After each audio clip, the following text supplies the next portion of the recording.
إزاي أتخطى حزني بعد وفاة شخص عزيز عليا؟ لما الأشخاص بيتوفوا بينقطع الاتصال الجسدي فقط، ولكن اتصال المشاعر والاتصال الروحاني موجود.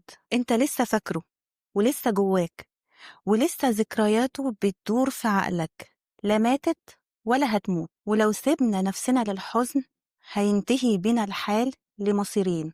المصير الأول I follow you، بمعنى إني بدون وعي ولا شعوريا هعمل كل حاجة توصلني لفقيدي اللي أنا فقدته. ههمل صحتي، هسوق عربيتي بسرعة عالية، همتنع على الأكل.